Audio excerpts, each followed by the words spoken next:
Hello, beautiful light skinned ladies. Welcome back to Dolce K, and hello to all the beautiful, amazing souls watching this video today.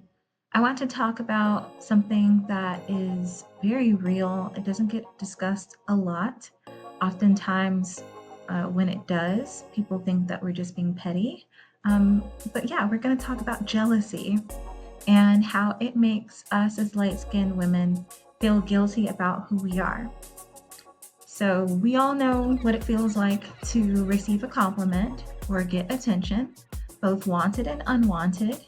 But oftentimes, we're not relishing in that if we're dealing with light skin guilt. Instead of enjoying it, we feel awkward, we feel guilty, we feel like we're not even allowed to own our beauty. And for those of you who know what I'm talking about, you may have experienced getting dressed, getting ready to go out the door, and you change up your hair or you change something about your clothes.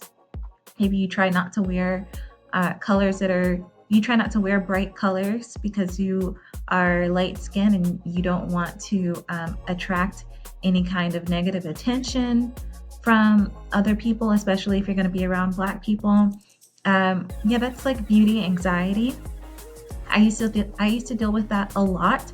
I still deal with it now, but not as much.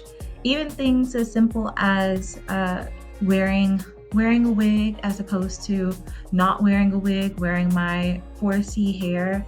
And honestly, you can't win. It's going to be a lose-lose situation. You're going to get some type of attention either way. But a lot of that anxiety comes from dealing with the unwanted attention and the jealousy, definitely from other women in our community. And it's a lot deeper than someone being mad at you. This is not something that is petty, right? So I'm not throwing this word out there as an insult. I do believe it is tied to colorism and tied to expectations about who gets to be seen as pretty, who gets to be praised, who gets to be successful, who gets to be celebrated. So we're going to dig into how jealousy impacts us, how it makes us feel about receiving compliments, and why sometimes we even shrink ourselves. We become imposters, we pretend, or we hide when we absolutely don't need to.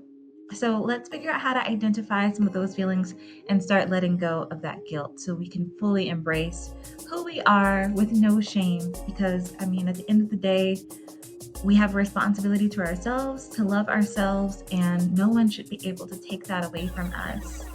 We should never have to give up our self-love, our self-worth, our positive self-image in the name of a greater social issue. That's not how that works. You don't self-sacrifice your mental well-being for social issues. You don't do that. So I found some definitions of jealous or jealousy that I really liked. The first two definitions I found were from Google. This is the definition of jealous. And I also found a definition from a therapy website. Okay, so it is a website made by mental health professionals or therapists. So the Google definition is feeling or showing envy of someone or their achievements and advantages. The second definition was very interesting to me because you usually only hear this in reference to God. That is demanding faithfulness and exclusive worship. Now, before I move on to the therapist definition, I just want to break these down. So basically what this means is that in order to be jealous, in order for someone to be jealous of you, they would have to believe that you have an advantage over them. They would also have to believe that you had a valuable possession or achievement or accomplishment. So something that you possess, something that you have achieved or accomplished, they would have to value that thing. And because envy is in the definition, we can safely infer that these achievements and advantages are things that the person who's feeling jealous would want. So they would want your achievements. They would want the advantages that they perceive you to have. The second one, even though it says of God, I think it's very relevant to what we're talking about, because it basically means that you can't allow someone to be seen as admirable. You can't allow someone to receive praise if you are demanding exclusive worship. So let me know if that sounds familiar. I mean, it seems like nowadays, if you put a flag in your bio, then that's anti-Black.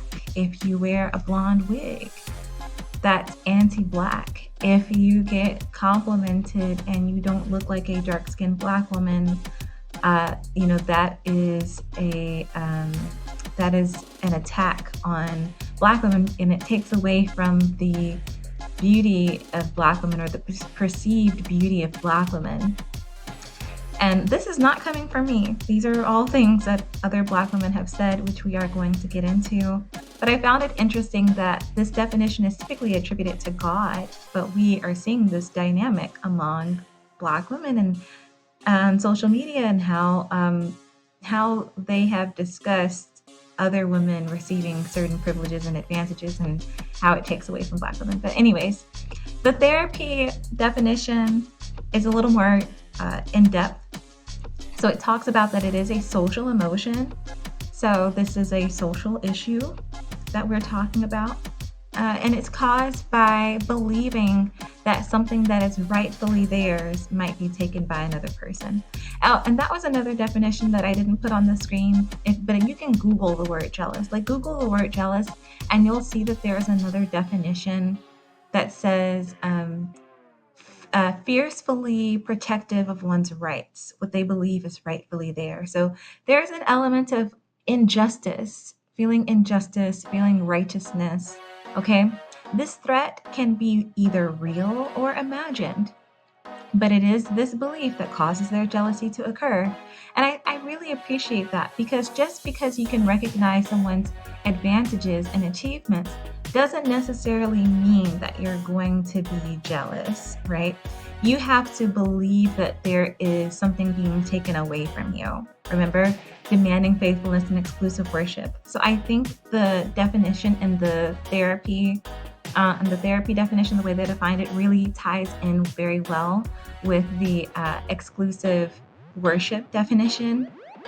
Okay, and there are many types of jealousy. So things like isms, like colorism and texturism and featureism, those things are not immune to jealousy. You have jealousy, people can be jealous in any situation about anything.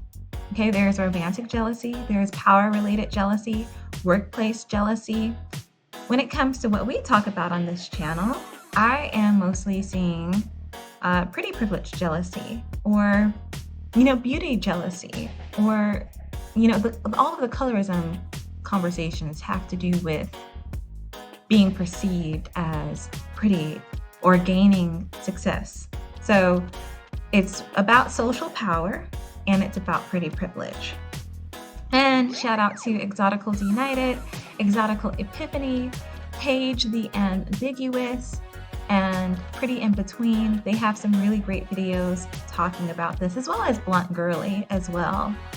Okay, so this type of jealousy, the type of jealousy that occurs, is based on the situation, the individual, and the environmental context. So when someone says that you are jealous, it's not an insult. If you identify and recognize that a woman is being jealous towards you, you recognizing that is not an insult to her. It's not a diss, it's a matter of fact. So just want to reiterate, in order for someone to be jealous, they have to feel that there is a group of people, or there is someone who has an advantage over them, and they have to feel as though it is causing some injustice because of that, right? So because these people have an advantage, they are taking away something from me that is rightfully mine. This is the mindset that a lot of people have when they uphold racial hierarchies, which in this conversation, there are plenty of Black women who uphold the racial hierarchy that I have on my left. I've actually seen this in TikTok comments from Black women, and if I have the screenshots, if I can find the screenshots, I'll put them up there. But I went ahead and Googled racial hierarchy to make sure that I wasn't, ignorant of what could potentially be a social inequity. I was surprised to find out that a racial hierarchy is actually a system that ranks racial groups based on the idea that there are some races that are superior to others. So people who support racial hierarchies often believe they are part of the superior race, and they will use cultural, religious, and pseudo-biological arguments to support their belief. So think about the Nazis who believe that, white people or Europeans with blonde hair and blue eyes were superior to all people, including other European people who did not have those same features. Here's another example that may hit closer to home. There are some people who believe that having a generous, abundant amount of eumelanin in the body basically equates to having a elevated divinity above other human beings. In other words, the Black man is God or the Black woman is God. Here's another example. There are some people who believe that because they have a penis, that they are superior to women. So even though that's not racial, that is another example of a hierarchy that's based off of pseudo-biological factors, right? Pseudo-biological differences, right? So the darker your skin is, the more divine you are. The blacker you are, the better, quote unquote, blacker you are, the better. So a lot of times people have internalized this perceived racial hierarchy, whether or not it was, enforced at one point or another. There are some people who internalize this as an objective reality instead of a subjective reality that should be challenged. And instead of challenging this racial hierarchy, what they will do is replace it with a new one. So this is how they deal with feeling that another group of people has an advantage over them. Instead of trying to level the playing field, or instead of trying to get rid of any hierarchies or any isms, they will just replace one racial hierarchy with another. And I probably should have put that up on the screen, but it seems like what people are doing online now is just saying that, Black women are better than every other race of woman. And I say that because you will see TikToks online of women basically saying that, oh, Black women are the blueprint. We're going to get into that later on this video, but it all stems from initially feeling that something that's rightfully yours is being taken away from you because someone has an advantage that you don't have. And we can clearly see how this plays into the second element of jealousy, which is demanding faithfulness and exclusive worship. Instead of bringing down the racial hierarchy, there are some people who feel that the best way to combat it is to demand exclusive worship and to condemn anything that doesn't worship or center Black women specifically. There are a lot of Black women online who feel that way right now, and as a result, it has caused a lot of light-skinned women to feel guilty or to cater to that or to lead a life, an external life, have external behaviors that show servitude and worship of Black women and no one else. I want to reiterate that there is nothing wrong with identifying jealousy, identifying that someone has something that you want. There's nothing wrong with that. And women who have a great deal of emotional control, often they will use their jealousy to transform themselves. So for example, we know that a part of being jealous is wanting someone's achievements or possessions, right? So someone with emotional control is going to ask themselves, what can I do to get that? How can I get that? I want that. What do I need to do to get that? For example, if you see someone who has a very slim and slender body type, And maybe you don't have anything negative about your body that you feel. You don't think anything negative about your body, but you see this person and they're very slim and you start feeling jealous.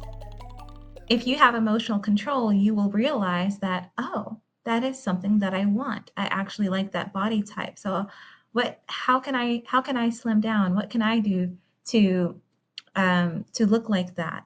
Or what can I do to feel slimmer even, right? And then as far as advantages, right? Because remember, to be jealous, you have to feel that someone has an advantage over you. Someone with a great deal of emotional control will say, well, what are my advantages? What advantages do I have over her that I can play into? What privileges do I have that I can use to get what I want? How can I create more privileges and more advantages for myself, right? So in the workplace, there's going to be someone who's smarter than you. There's going to be someone who's more organized than you. In modeling, there's going to be someone who is prettier than you for whatever reason. But you have to have a great sense of identity and emotional control so that you always know at all times what your advantages are, what your privileges are. Maybe your advantage is that you have a lot of interdisciplinary knowledge. So even though someone may be very organized, maybe they have a tendency to compartmentalize things and categorize things that actually have a lot of connection between them, right? And so you're able to show that to them and show them a new way to organize and to present information or to present data. That's one example. Okay. That's just one example. When it comes to what we're talking about today, there are some women who are dark skinned, who have experienced colorism, but instead of fixating on the advantages that they believe light skinned women have, they will say, okay, what advantages do I have as a dark skinned woman? Okay, yes, great. I have a generous amount of melanin when I take care of my skin. It's very dazzling. It's very mesmerizing, and people really, really like that. And that's something that I have that other people don't have. People who are extremely pale or extremely dark, they have an advantage in that area of perceived beauty because they look unique. Or maybe someone's advantage is that they're able to get more opportunities at Black workplaces because they are seen as more for the people, as opposed to a light-skinned Black woman in a blonde wig. So these are just some examples of what people who have emotional control do to manage their jealousy and to not let it be an impediment to their lives or to their mental health and well-being. And people with emotional control are not going to demand exclusive worship. They're not going to be betrayed they're not going to feel betrayed if the person they are jealous of receives praise, because they understand that it's okay for other people to receive praise and that I can receive praise too because I have advantages and privileges and talents as well that make me unique and worthy of praise. And if that person is in an environment where they're not receiving that, because that person has a great deal of self-compassion and emotional control, they will not stick around in that environment for very long to further feel victimized. They will just go to an environment where they are recognized and acknowledged for their talents, for their advantages and their privileges. Because what's the use of having an advantage or a privilege if you're not in an environment that's going to allow you to use those things to social climb, or not going to give you what it is that you are wanting, not going to give you the recognition that you're wanting. But for people who don't have emotional control, women who don't have emotional control, they will not do this internal process. Instead, what they will do is go out of their way to humble the person that they are jealous of. Okay? They will feel that it's not fair that I don't have this achievement, right? It's not fair that this light-skinned woman gets to win a Grammy and I didn't, right? And they will fixate on what they believe your advantage is, right? So they'll say things like, they'll humble you based on your perceived advantage. So if someone believes that white people are only getting into college because of their past parents went to college or because of other things, right? They will try to humble that person and say, hey, the only reason you got into college is because you're white. Or let's use another example. There are a lot of Black students who are humbled by non-Black students at prestigious universities, especially with DEI and affirmative action in place. If it's, I don't think it's in place anymore in the education system, but there are some students who will try to humble these Black students and say the only reason that you're here is because you are Black. You only got here because they needed more Black people. So what they'll do is they'll identify what advantage that they perceive you to have, that they wish that they had, and they will reduce you down to that advantage. They will say that you are nothing more than that advantage. For example, you're not pretty, you're just light-skinned. And why would anyone feel the need to say that? It's because they are jealous, meaning that they believe that you have an advantage over them. They don't have emotional control. They feel that it's not fair that you have that perceived advantage. They are not in touch at all with their own advantages or their privileges. They want to receive the same treatment or the same attention that you are receiving, that they believe that you are receiving, whether it be real or imagined, doesn't matter. So what they do is they will go out of their way to humble you because they don't believe that you should be getting any type of recognition or praise in the first place. They don't believe that you should have that advantage. They believe that it's unfair. So that is the difference between using jealousy to our advantage, like using jealousy to your advantage, and using jealousy to try to sabotage another person, which ultimately inadvertently sabotages yourself because you never really get the chance to tap into your own advantages and privileges. Okay?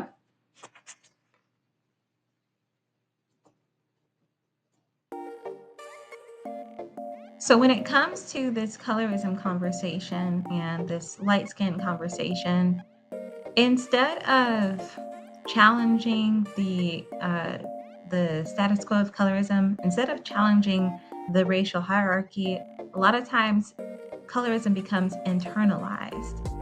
And a lot of the women I'm seeing on TikTok, they're not even able to identify or appreciate any advantages or privileges that they have without referencing light skin privilege or trying to reduce a light skinned woman down to her skin tone. For example, TikToks that are like, oh, colorist light skinned women are intimidated by me. When it's like, well, maybe you are so beautiful that you're just intimidating. Full stop, period. You don't have to relate it to anyone else outside of yourself to recognize that you have an intimidating beauty about yourself, right? So that is something that is a telltale sign of internalized isms that fuel jealousy, right? Because we know there's jealousy there because there's a humbling there. And the humbling is being done to try to reduce the other person down to their skin tone. It's being done because they don't have any other reference. They don't have any other reference to build themselves up. So they can't tap into their own privileges and their own advantages that they can identify on their own. So they can't pull from that to build up self-esteem and confidence. They have to pull from putting someone else down. So they have to tell you that you specifically are intimidated. There are a lot of women who have intimidating beauty, and they actually feel quite a bit of anxiety because they feel like they are, showing out or overshadowing other women. So there's nothing wrong with that, and I really appreciate any woman that's out there that is making content exploring how intimidating it can be for other people when you are very beautiful. But when you tie it to a specific group of people, like, oh, this specific type of woman is intimidated by my beauty, that's a telltale sign that you are using her privileges or what advantages you think that she has as a reference point for your own confidence. So they want you to internalize. They want you to internalize colorism. They want you to step aside. They don't think that anyone else should feel pretty because that would be an attack on them. They don't think that anyone else should receive compliments. And especially if you're a light-skinned woman, they don't want you to feel comfortable receiving compliments. They don't want you to feel beautiful because they're perceiving it as a direct attack on them, like it's taking something away from them. Again, these are not my words. You're going to see later on. This is not coming from me. This is what Black women themselves have been saying online.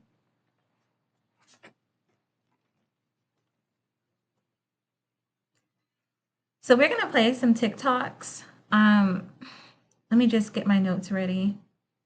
Yamma namma doop, yamma na mamma, llama gamma goop, hey namma bebop, yabba da babba da when the beat drop, hey yabba dabba doo bop, hey yabba da babba da wada woo bop. So I was walking to my car this morning after my Pilates class, and this guy stopped me, and he was like, "Oh my God, your hair is so beautiful." I replied back, "Thank you."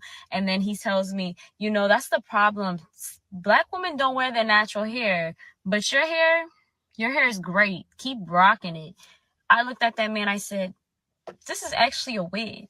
He was gagged. He was like, "What?" I'm like, "This is actually a wig." I proceed to like do this to make it seem like it's a fake bun.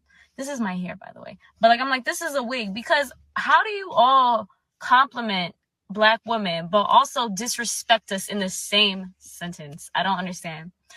Anyways.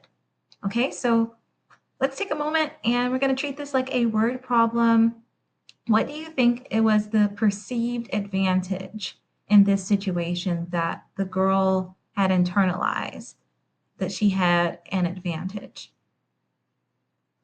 So yeah, she perceived and she internalized that she has an advantage because of her hair texture. She believes that she has an advantage over other Black women because of her hair texture. She believes that that advantage is basically receiving compliments from Black men. Okay, so notice how, remember what I said earlier, that in order to be jealous of someone, whatever they have, you have to also value it. So if you don't value what Black men think, this is not going to be seen as an advantage necessarily. And if you don't value receiving compliments, you're not going to see this as an advantage. Or let's say, you think getting compliments is nice, but you don't really feel like it's a big deal for somebody to get a compliment. It's not really, you don't care if you get compliments or if you don't get compliments. You don't really value receiving compliments, right? Then if you have that mindset, you would not perceive this woman to have any type of advantage solely because a Black man complimented her hair. But remember, jealousy is a social emotion caused by someone's belief. So the problem is that they believe that something is rightfully theirs and that it was taken by another person. So if you believe that Black men are supposed to compliment Black women on their hair and no one else, that would be jealousy. You would perceive that this woman has an advantage over other Black women because she's taking something from Black women which is rightfully theirs, i.e. a compliment from a Black man. So if you have this belief that getting compliments from a Black man is something that is rightfully belonging to Black women, if you see another woman receive a compliment from a Black man, you're automatically going to feel offended, even if he didn't say anything negative about Black women or any of Black women's characteristics. So this woman happened to be one of those who internalized these isms, in this case, texturism. Never mind that there are Black women who have her exact same hair texture. I mean, it's possible. There are Black women who have all different types of hair textures. Never mind that he didn't say anything negative about a specific texture. Never mind that he didn't even comment on her texture per se. He just said, your natural hair is beautiful. But she has internalized this perception that she automatically has an advantage over Black women and is taking something away from them that rightfully belongs to them because she received a compliment on her hair. This also ties into exclusive worship because it creates this environment and this dynamic where no one can receive a compliment or no one can be worthy of praise if they are not a Black woman. So that was the perceived advantage. So being perceived as pretty due to the hair texture hierarchy by a Black man, in that situation, that was the perceived advantage. So she felt like, you know what, I'm not going to accept this. I'm just going to pretend that my hair is a wig so that other Black women who aren't even in my presence, some imaginary Black woman can feel better, and then I can go online and I can brag about it and I can get a sense of validation because I have been neglecting myself. I have been neglecting myself of compliments. I have been depriving myself of being able to receive compliments for my beauty. I don't acknowledge my own beauty. So I'm going to get my validation from somewhere else, which is from further putting myself down and instead saying, hey, look at me. I stood up for Black women by pretending my hair is a wig. Things get really crazy when you let other people's jealousy tinker with your mind. And this exclusive worship is a huge element of it because it implies that only Black women with a certain hair texture should receive praise for their hair from a Black man. Again, the belief that something which is rightfully theirs may be taken by another person.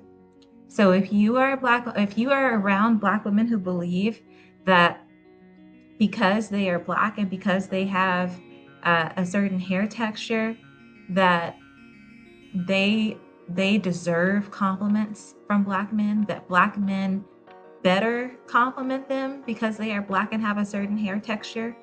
If you happen to have a different hair texture, or if you happen to not be Black and you receive a compliment from a Black man, automatically that will be a situation from which jealousy arises, from which humbling arises, from which internalizing texturism arises.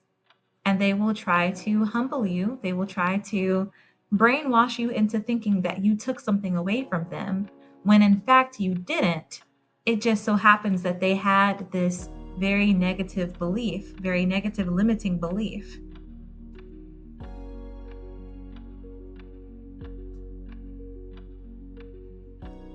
And then in this other video, I'm not pretty, I'm just light skinned. And there are actually so many more, I just chose that one. The perceived advantage is basically being seen as pretty by a wider group of people. So being seen as pretty in the Black community and being seen as pretty outside of the Black community. So if that is something that women or a Black woman values, and she feels that you are going to be seen as pretty because you have light skin or due to a racial hierarchy, anytime anyone compliments you, she's automatically going to assume it's because of colorism. She's automatically going to feel that you're taking something away from her. So these two videos are coming from exotical women, basically. They're coming from exotical women who have a different hair texture, or they have a lighter skin tone, and they have internalized these things. They are victims of light skin guilt, and they don't realize this, but they're actually upholding the racial hierarchy, because that's what Black women are teaching them to do. Black women are teaching them to uphold the racial hierarchy and to uphold colorism. Because if you don't uphold either of those things, you understand that everyone can receive praise. Everyone is worthy of praise. And just because one person receives praise doesn't mean that it automatically takes away from another person.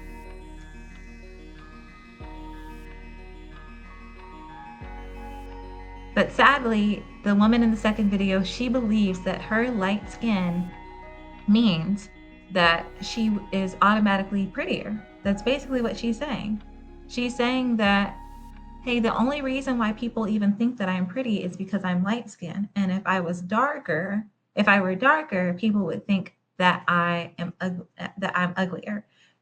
And she's not even saying other people. She's just saying that when she looks in the mirror, she doesn't think that she's pretty. She actually engages in a self-humbling tactic. So she's doing it on behalf of Black women. That is so sad. That is a that is a huge weight to carry. That is a very huge weight to carry. To believe that you automatically pose a threat to Black women simply by existing.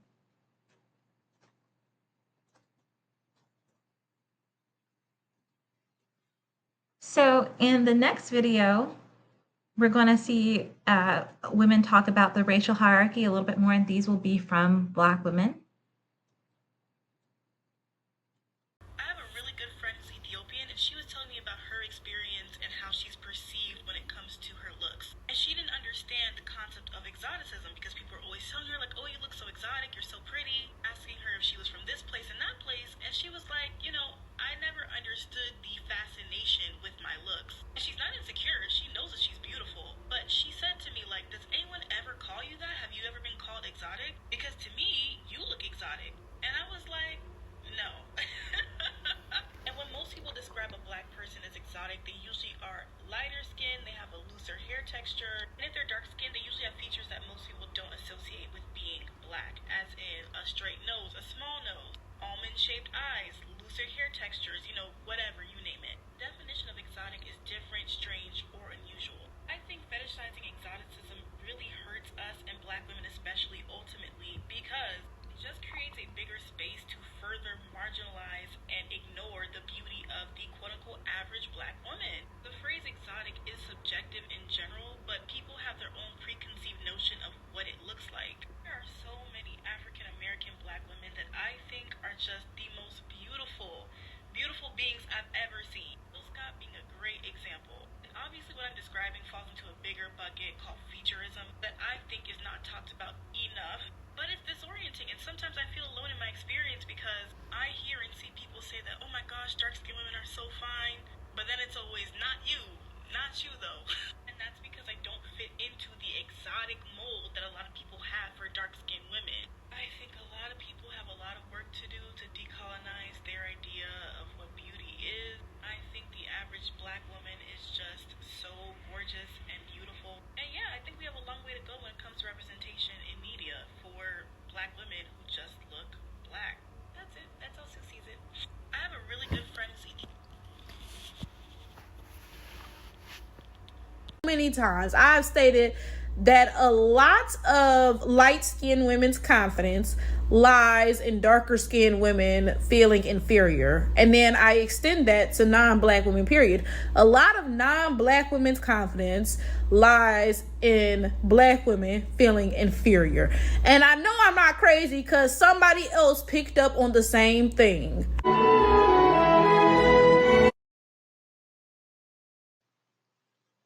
So in the first video we watched with the exoticism taking away from Black women's beauty, like perceived beauty, basically exoticism perpetuating colorism and featureism.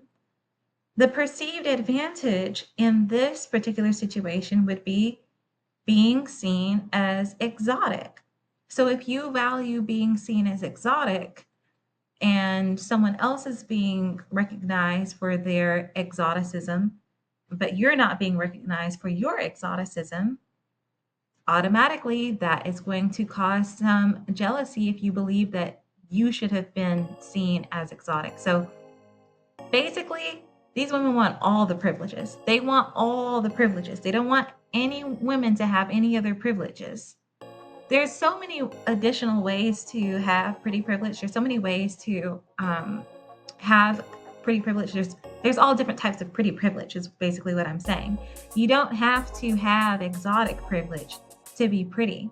Now she's saying that, you know, people are enforcing or are imposing their idea of exoticism onto Black women, and if you don't fit the mold, then you know that's an issue. It perpetuates colorism and futurism.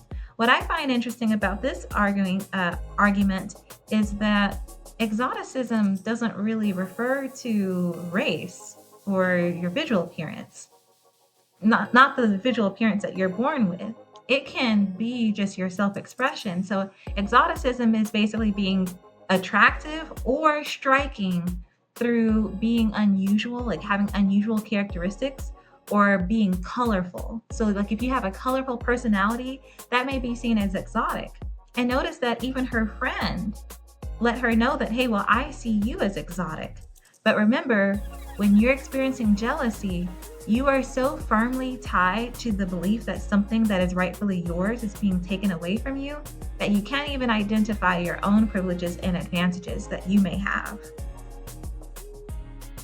And this is basically exclusive worship. If any woman is seen as exotic or beautiful because, they're from a foreign country, automatically that's taking something away from Black women.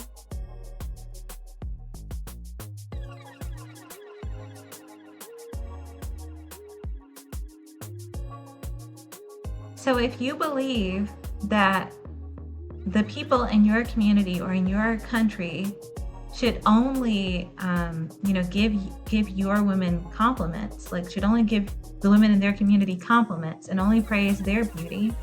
If there's a woman from a foreign country that comes along and they're receiving compliments because they have exotic privilege, automatically you're going to feel like they're taking something away from you because you feel obligated or entitled to getting compliments or being seen as beautiful above all else by your community, that you feel entitled to that. So there is space for everyone to feel beautiful. We don't need to rely on exclusive worship. And what I want you guys to understand when it comes to dealing with light skin guilt is that these things are not your burden. You can't do anything about someone believing that something is rightfully theirs and that you have taken it from them. You can't do anything about them believing that. And this goes back to humbling. Many of you who are dealing with light skin guilt are only dealing with it because you have been conditioned to humble yourself or to minimize yourself or reduce yourself down to the advantage that you're perceived to have. Okay, and what they'll do is they'll train you to reinforce things like colorism, featureism, all the isms to keep you in check. So they'll say, hey, remember that the only reason you get any success in life, the only reason you are ever perceived as beautiful is because you are light skinned. And of course, people can make the argument that, there are ugly people in all shades, there are beautiful people in all shades, but who gets to decide if you are pretty? Who gets to decide whether or not you are successful? Who gets to decide that? Drop your answer in the comments below. I want to know if you know the answer to this question. Who gets to decide if you are beautiful as a light-skinned woman? Who gets to decide if you are successful as a light-skinned Black woman? So jealous people who demand exclusive worship or feel that you have some type of unfair advantage, they're always going to try to humble you and minimize your accomplishments, minimize your beauty, minimize whatever it is that they wish that they had. And this goes back into the other TikTok with Flower Tower when she talks about the racial hierarchy. So she's upholding the racial hierarchy because that's what makes her feel better about herself. Telling herself or believing that other women don't have an advantage over her if they were Black.